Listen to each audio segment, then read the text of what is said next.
వచ్చేయ్, తీసుకెళ్తాను.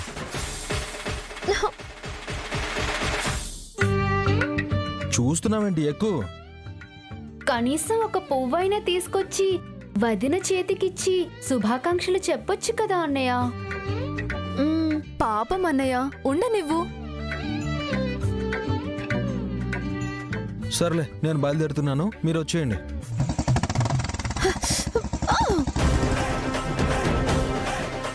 నాగవల్లి విషయంలో అన్నయ్య దెబ్బతిన్నప్పటి నుంచి ఏ విషయానికి సంతోషపడట్లేదు.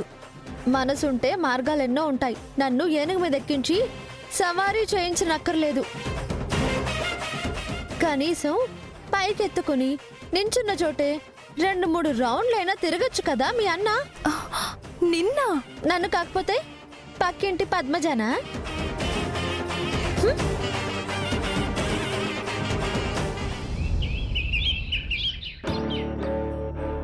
ఏందా పోడా అంత చదివేస్తా ఉండవు? ఏం లేదులే నానమ్మా. నాగవల్లి, అందరికీ ఇవ్వు. తీసుకోండి మావయ్య.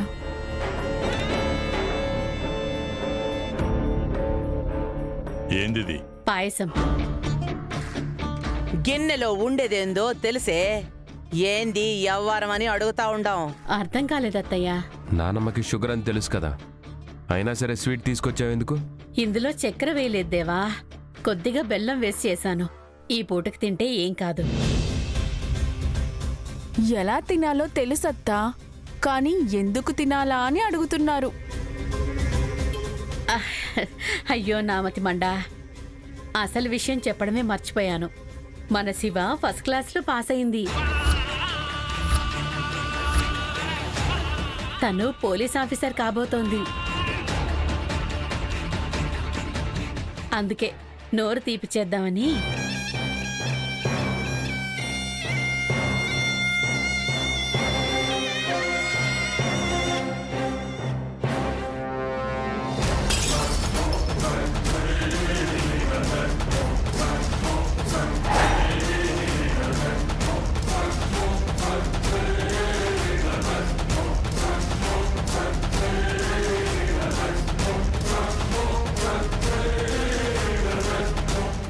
ఏందిరా పెద్దోడా, పాయసం సీమలకెయ్యాలనుకుంటే బయటకు పోయి చల్లాలా, ఇంట్లోనే వేస్తే ఎట్టా?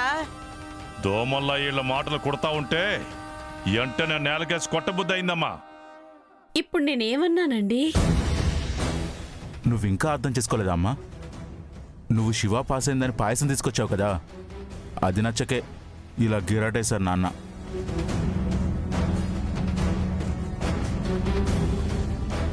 ఆడపిల్ల కష్టపడి చదివి పాస్ అయితే సంబరపడకుండా ఇలా ఎందుకు కోప్పడుతున్నారో నాకు తెలియట్లేదు. ఏందే అంతా మర్చిపోయి ఉండావా, లేదంటే అన్నీ తెలిసినా తెలియనట్టు మాట్లాడుతా ఉండావా? అమ్మా, నేను పోలీస్ ఆఫీసర్ని అయ్యాను. అప్పుడు అందరూ హ్యాపీగా ఫీల్ అయ్యారు. కానీ ఒక ఆడపిల్ల పోలీస్ అయితే ఎన్ని ఇబ్బందులుంటాయో తెలుసా? ప్యాంటు చొక్కా వేసుకుని వెళ్ళటంతోనే సమస్య మొదలవుతుంది. తను డ్యూటీ చేయాలని చూస్తుంది, కానీ కొంతమంది తన వంకే చూస్తారమ్మా. శివ పోలీస్ అవ్వడం ఏమో కానీ నీ బండారం ఎక్కడ బయటపడుతుందోనని భయపడుతున్నావు కదా. శివ మనింటమ్మా అన్నయ్య. తెలుసురా, నేను నా గురించి చెప్పట్లేదు, మగాళ్ల గురించి చెప్తున్నాళ్లే. నార్మల్ ఎక్కువగా మాట్లాడితే అదే పాయసం సేదైపోతాది. జాగ్రత్త.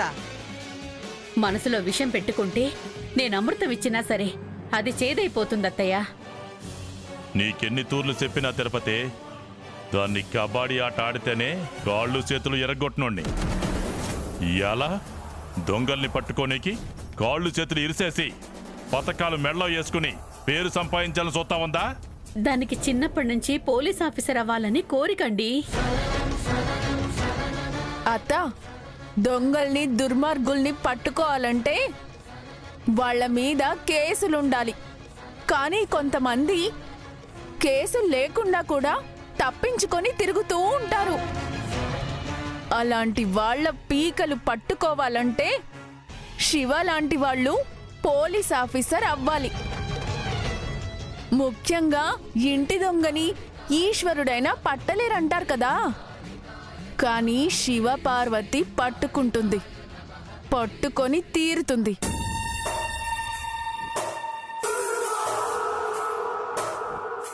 ఆహా, విన్నారా నాన్న? నాగవల్లి దెప్పిపొడు మాటలు మాట్లాడుతుంది. మెళ్ళో తాళేసుకుని సంసారం చేయకుండా భుజాన పోలీస్ బాధ్యత వేసుకుని సమస్యల్ని పరిష్కరించుకోవాలనుకుంటుంది శివ.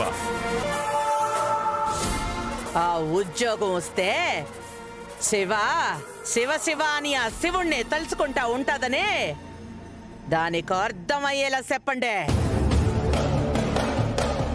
అంతదాకా ఎందుకు? ముందుకు అసలు అడుగు ఎత్తేనే కదా. అది గంగ ఇష్టం, మీ చేతుల్లో ఉండదు. ఎందుకంటే పెళ్ళైన ఆడపిల్ల పుట్టింట్లో ఉండదు, అత్తారింట్లో ఉంటుంది. ఆ ఇంటి నిర్ణయానికే కట్టుబడి ఉంటుంది.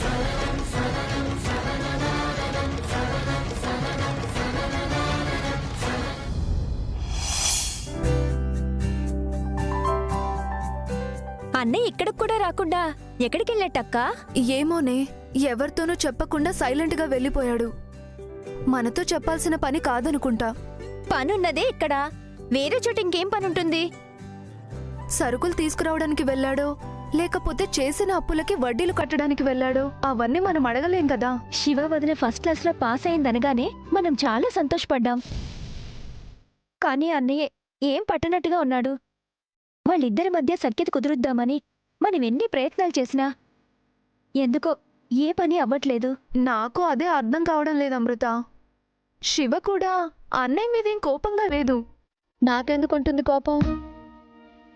అయినా నా కోపం మంచు ముక్క లాంటిదని మీకు తెలుసు కదా. నువ్వెందుకు వచ్చా శివ ఇక్కడికి?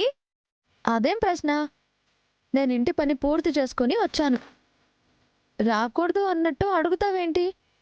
ఓ శివ, ఏం చేస్తున్నావు? వీటిని క్లీన్ చేద్దామని. రామచంద్ర, నిన్ను మేమేం పనిలో పెట్టుకోలేదు. ప్రభుత్వమే నిన్ను పనిలో పెట్టుకునే పోలీస్ ఆఫీసర్ అవ్వబోతున్నావు. అలాంటప్పుడు నువ్వెలా ఉండాలి? ఉద్యోగం వస్తే మాత్రం మన పనులు మనం చేసుకోకూడదా ఏంటి? అలా అని కాదు, ట్రైనింగ్కి వెళ్ళాలి, చాలా హార్డ్ వర్క్ చేయాలి, నీకంటూ సమయం కేటాయించుకోవాలి కదా శివ. ఇక్కడికి వచ్చేస్తే ఆ పనులన్నీ ఆగిపోతాయి కదా. కాల్ లెటర్ ఇంకా రాలేదు, వచ్చాక కానీ డ్యూటీకి సంబంధించిన పనులు మొదలు కావు. అంతవరకు నాకేం తోచదు. అలాగని ఈ పనులన్నీ చేస్తావా ఏంటి? ఈ పనులనేసి తక్కువ చేసి మాట్లాడుతున్నావు? ఇది మా ఆయన గారి టిఫిన్ సెంటర్ తెలుసా? అబ్బో,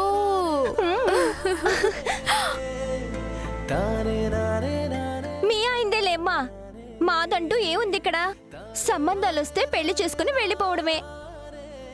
అది సరే కానీ నువ్వెందుకు పోలీస్ ఆఫీసర్ అవ్వాలనుకున్నావు? అబ్బా, ఎవరైనా ఈ ప్రశ్న అడుగుతారని 1000 కళ్ళతో ఎదురు చూశాను. నేను పాస్ అయితే మెచ్చుకోవడమే కానీ దాని వెనక ఎన్నిసార్లు ఫెయిల్ అయ్యానో ఎవ్వరికీ తెలీదు. నువ్వు పరీక్షలో ఫెయిల్ అయిపోయావా? పరీక్షల్లో కాదు, దుర్మార్గుల ఆట కట్టించడంలో. సొంత వాళ్లే అన్యాయం చేస్తున్నప్పుడు వాళ్ళని చట్టానికి పట్టించడంలో ఫెయిల్ అయ్యాను. ఒకవైపు కాలేజ్కి వెళ్తూనే ఇంకోవైపు మా అక్క చావుకి కారణమైన ప్రదీప్ని ఎలా పట్టించాలా అని ఆలోచించేదాన్ని.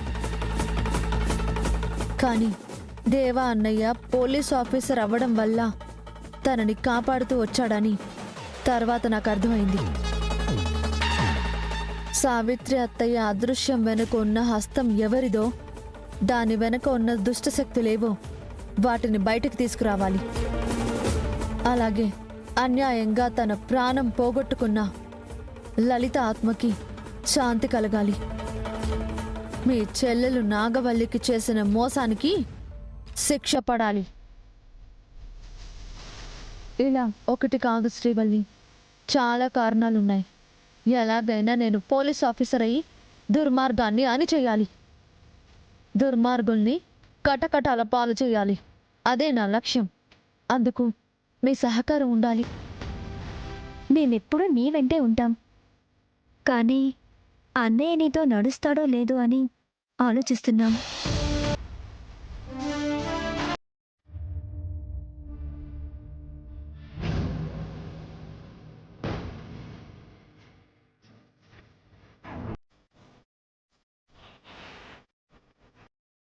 శివ, మీ పెద్దనాన్న వాళ్ళు వచ్చారు.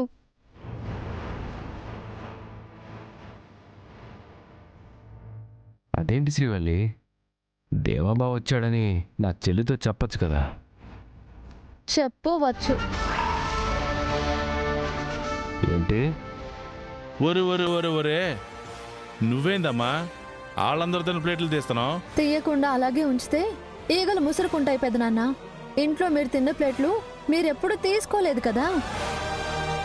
పోలీస్ ఆఫీసర్ అయితంది కదా పెద్దోడా, ఆ మాత్రం పొగరుండాల. ఈ కబుర్లకేం కానీ వచ్చిన పని చూసుకుని పోదాం పదమ్మా.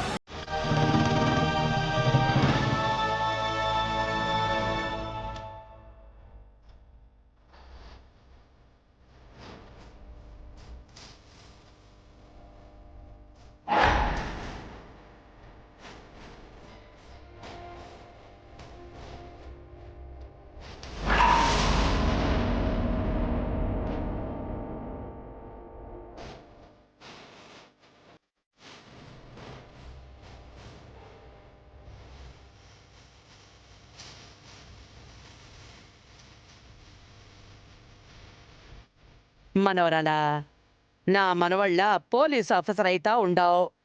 పరీక్షల్లో పాస్ అయినందుకో బంగారపు గొలుసు జయించిన. మెళ్ళో వేద్దామని తీసుకొచ్చిండా. అక్కర్లేదు నానమ్మ. ఏందిరా పెద్దోడా, పిల్ల బంగారం వద్దంటుంది. బంగారంలా చూసుకునే ఆడపడుచులుండగా పుట్టింటి నుండి ఎలాంటి బంగారంని ఆశించను. సంతోషం. ఆడపిల్లంటే ఇట్ట ఉండాలి, చూసినారా? మేం మెచ్చుకుంటూ ఏమిచ్చినా వద్దంటుంది. పోలీసు ఉద్యోగం వచ్చిన తర్వాత ఎవరి మీద ఆధారపడాల్సిన అవసరం లేదు కదా వరదరాజు గారు. గంగా, ఇక నువ్వు ఈ హోటల్ కూడా ఎత్తేయచ్చు. ఎవరు చెప్పారు ఎందుకు తీసేయాలి? ఎందుకంటావేంటి గంగా? శివపార్వతి పోలీస్ ఆఫీసర్ అయితే నెలకు 1,00,000 రూపాయల జీతం వస్తుంది. నిజమే.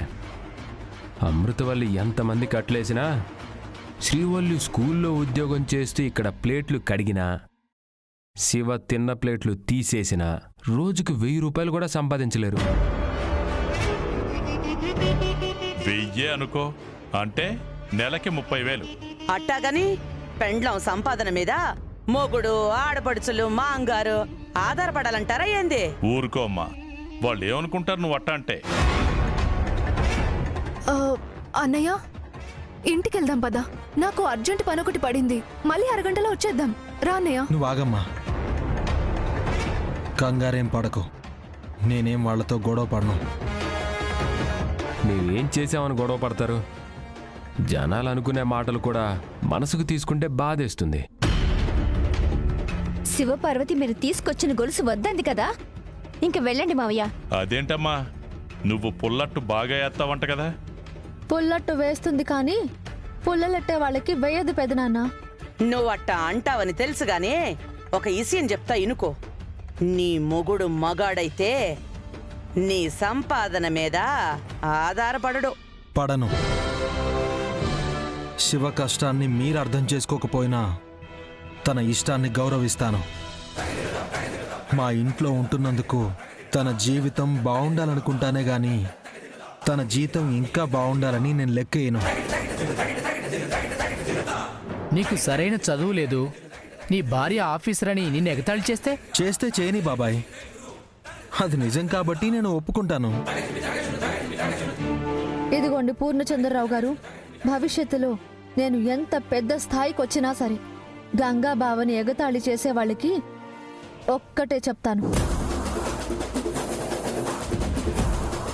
దుర్మార్గుల మెడలు విరిచి ఈ పోలీస్ ఆఫీసర్ మెడలో తాళి కట్టిన నా మొగుడు గంగా అలియాస్ గంగాధరం భార్యనైన నేను తనకి మాటిస్తున్నాను. తన మాట జవదాటనని.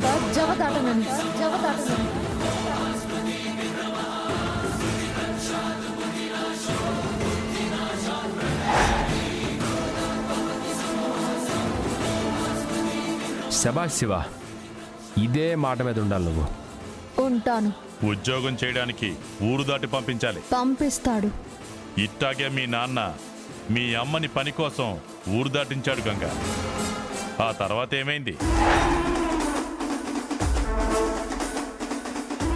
కోప్పడకు, నిజం నిష్ఠూరంలోనే ఉంటుంది.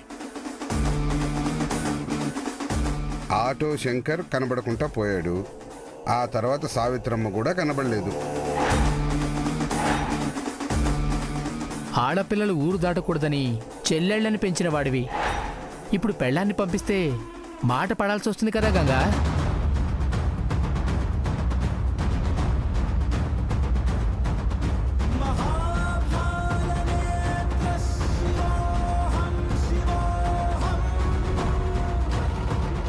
దేనికో ముడి పెట్టి మాట్లాడతారేంటి? వాళ్ళన్నది నిజమే శివ, వాళ్ళన్నది నిజమే శివ, వాళ్ళన్నది నిజమే శివ.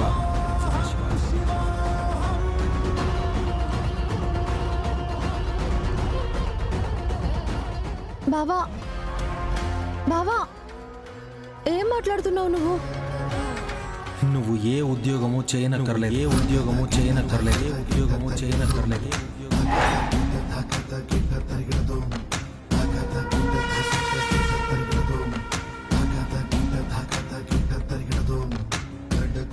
అన్నయ్య, అవునమ్మా, ఇప్పుడు మనకున్న దాంట్లో తృప్తిగా బతుకుతున్నప్పుడు ఎక్కడికి వెళ్ళాల్సిన అవసరం లేదు. అది కాదన్నయ్య, నా మాట దాటనని శివ మాటిచ్చింది.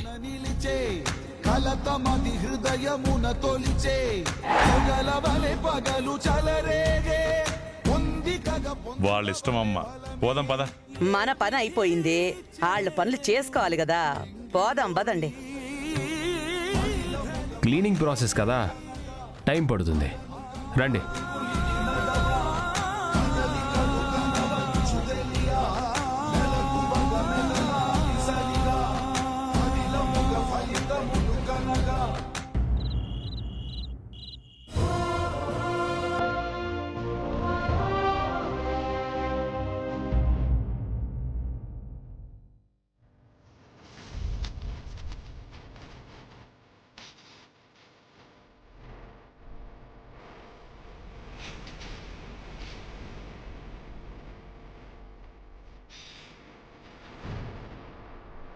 నన్ను చూడగానే నువ్వెలా ఉలిక్కి పడ్డావో, నేను చెప్పే ఒక మాట వింటే ఇంతకంటే ఎక్కువగా తిరగబడతావు.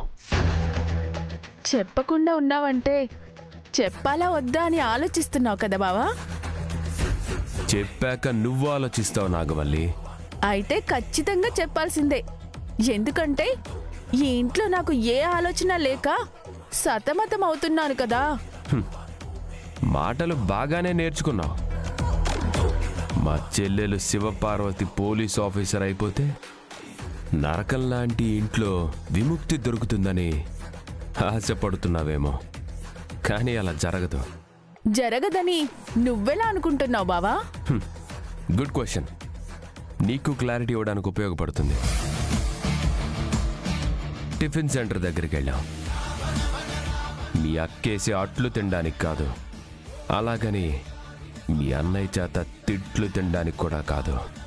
కంగ్రాచ్యులేషన్ శివపార్వతి అని చెప్తూనే అక్కడికొచ్చిన మీ అన్నయ్య గుండె పగిలేలా మాట్లాడడానికి. మేము ప్లాన్ చేసాం, అది వర్కౌట్ అయ్యింది. మా అన్నయ్యని బాధ పెట్టారా? ఖచ్చితంగా మీకు పాపం తగులుతుంది. పర్వాలేదు నాగవల్లి, నేను ఈ పాపం చేసింది కూడా ఒక పాప కోసమే.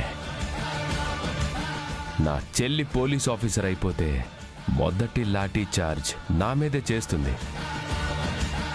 నాకెవ్వరు దూరమైనా పర్లేదు, కానీ మనసులో ఉన్న అమ్మాయిని దూరం చేస్తానంటే మాత్రం నా మనసు ఒప్పుకోదు.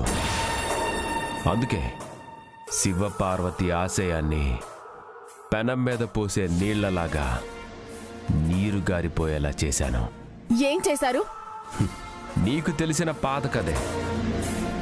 ఎప్పుడైతే మీ అమ్మ పని అని పక్కూరికి వెళ్ళిందో ఆ తర్వాత అడ్రస్ లేకుండా పోయింది. ఇప్పటిదాకా అందరూ కథలు కథలుగా చెప్పుకుంటూ వచ్చారు కదా. ఆ ఊసెత్తితే మీ అన్నయ్య మండిపడతాడు. కరెక్ట్గా దాన్ని బేస్ చేసుకునే శివపార్వతి కూడా పొలిమేర దాటాలి బావా అని సావిత్రతతో పోల్చి మాట్లాడగానే ఏ ఉద్యోగం చేయని అవసరం లేదని బ్రేక్ వేశాడు. ఇంకా మా చెల్లి పోలీస్ ఆఫీసర్ అవ్వదు, మమ్మల్ని చట్టానికి పట్టివ్వదు. ఆ గుడ్ న్యూస్ చెప్పాలనే వచ్చాను. ఎందుకు నవ్వుతున్నావు? అందంగా ఉంటావనా?